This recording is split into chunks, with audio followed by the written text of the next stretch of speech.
நீங்க கோட்டரை பேசுங்க. அதை தயாரிக்கிற முறை என்ன, அது உடம்புக்கு எவ்வளவு ஆரோக்கியம் இருக்கு. ஆனா பிரியாணியை பேசாதீங்க. அப்படி இத்தனை விவசாயிகள் அதில் ஈடுபட்டு இருக்காங்க. அதை போய் கோட்டரோட இணைச்சு பேசுறாங்க. ஆபாசமாக பேசுவது, தாய் தந்தைகள் இழுத்து பேசுவது, ஒரு தவறு இருந்தால் சுட்டி காட்டுங்க. இது வெறும் பிரியாணி வியாபாரம் என்று மொட்டையாக சொல்லி விடுகிறார்கள். அது இன்னொன்னு அரசியல்வாதிகளை வாய்க்கு வந்தபடி பேசுவாங்க. கோட்டருக்கும் பிரியாணிக்கு வந்த கூட்டம். நீங்க கோட்டரை பேசுங்க. அதை தயாரிக்கிற முறை என்ன, அது உடம்புக்கு எவ்வளவு ஆரோக்கியம் இருக்கு. ஆனா பிரியாணியை பேசாதீங்க. அப்படி அதோட இணைப்பு இதே ரொம்ப தப்பு. வாய்க்கு வந்தது அரசியல்வாதி பேசுவாங்க. இதே ஒரு உதாரணம். இத்தனை விவசாயிகள் அதில் ஈடுபட்டு இருக்காங்க. அதை போய் கோட்டரோட இணைச்சு பேசுறாங்க.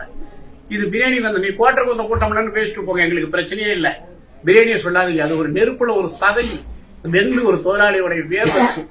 நம்ம முதலாளி எந்த உடம்பெல்லாம் நல்லா இருக்குது. எனக்கு பல பேருடைய வேர்வை, பல விவசாயிகளுடைய வேர்வை துளியது. அதை போய் நீங்க பிரியாணின்னு சும்மா மொட்டையா ஒரு பேர் வச்சிடாதீங்க. அதுக்கு பெரிய பேர். அதுக்குள்ள எத்தனை விவசாய பொருட்கள் அடங்கியிருக்குன்னு பார்த்தா அந்த விவசாயிக்கு மைப்பறித்து அந்த கோட்டோட ஒப்பிட்டு பேசக்கூடாது என்பது பத்திரிகைகள் முன்னாடி என்னுடைய அன்பு வேண்டுகோள். ஒரு தவறு இருந்தால் ஒரு சுட்டி காட்டுங்க. அதுதான் முறையானது. ஆபாசமாக பேசுவது, தாய் தந்தைகள் இழுத்து பேசுவது. ஒரு உணவு தொழில போய் ஒருத்தரை குறை சொல்றோம்னா அவங்க அம்மா எப்போ, நானே எங்க அம்மாவை பார்த்தது கிடையாது. நான் தாய் இழந்தவன். எங்க அம்மா பத்தி எல்லாம் பேசுறது, இந்த மாதிரி மனிதர்கள் இந்த பூமியில. ஆனா அவங்களுக்கு எல்லாம் நான் சொல்லிக் கொள்வது, அவங்க எல்லாம் அந்த வகையில பிறந்தவர்கள்.